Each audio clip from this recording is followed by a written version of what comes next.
প্রথম হয়েছে যে আমাদের যেই ইতিহাস এটা ভুলে গেলে চলবে না। সবসময় আমি জোর গলায়ই বলি যে আমাদের বিগত আমলের যেই বিষয়বস্তুগুলা ছিল, অনেকেই এই কথাগুলা বলতে চায় না। হ্যাঁ, বলার একটা বাধা সৃষ্টি হয়েছে, আবার ভিতরে একটা কম্পন তৈরি হয়েছে, ঠিক আছে।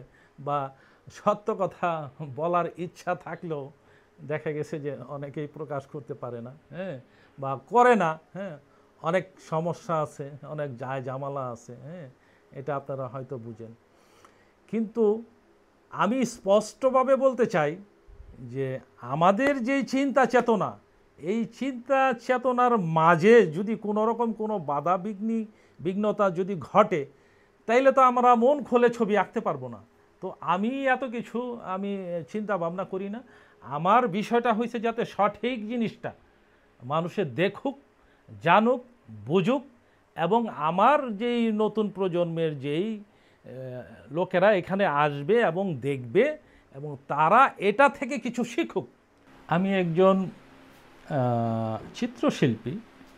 আমি শিল্প হিসাবে এবং শিল্পী হিসাবে আমি নিজেকে নিজে সবসময় গর্বিত মনে করি, এই কারণে যে আমি একজন বাংলাদেশের নাগরিক এবং বাংলাদেশের একজন চিত্রশিল্পী।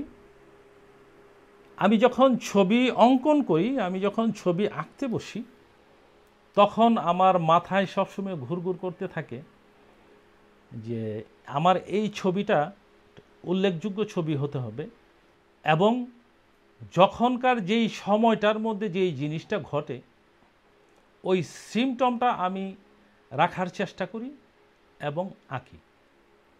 এখানে আপনারা হয়তো একটু দেখবেন যে আমার এখানে সেই ৭১-এর ছবি আছে, এগুলো ভুলে গেলে চলবে না।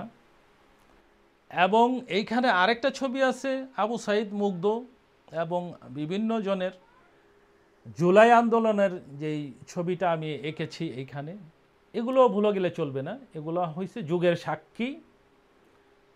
এবং এই ধরনের ছবি আঁকতে যখন আমি বসি, তখন আমি একটু দেশ নিয়ে চিন্তা করি।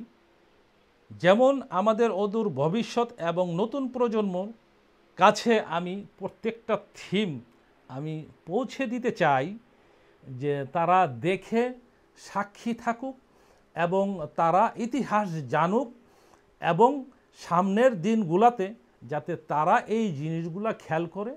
এবং আমার আর্টিস্ট ভাইদেরকেও আমি বলতে চাই যে এই জিনিসগুলো যাতে তারা সুন্দরভাবে রেকর্ডীয় হিসাবে তারা যাতে আঁকে, এবং দেশের প্রতি যাতে তাদের মায়া থাকে। এবং আমরা এটা ছাড়াও কিছু কিছু ছবি আমরা আঁকি, যেহেতু আমরা এই সাথে একেবারেই যুক্ত পেইন্টিংয়ের লাইনে। এটা যেরকম আমার পেশা, ওই রকম আবার নেশা।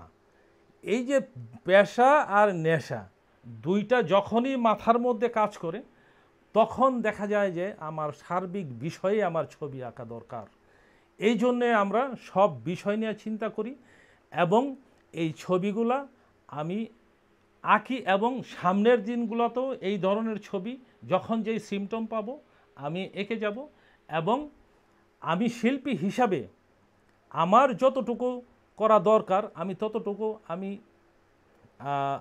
পরিপূর্ণভাবে দেখা গেছে যে আমি পারছি না, তারপরও চেষ্টা করছি। সামনের দিনগুলোতেও আমি আঁকবো, এবং শিল্পী হিসাবে আমি সবসময়ই আমি গর্ববোধ করি।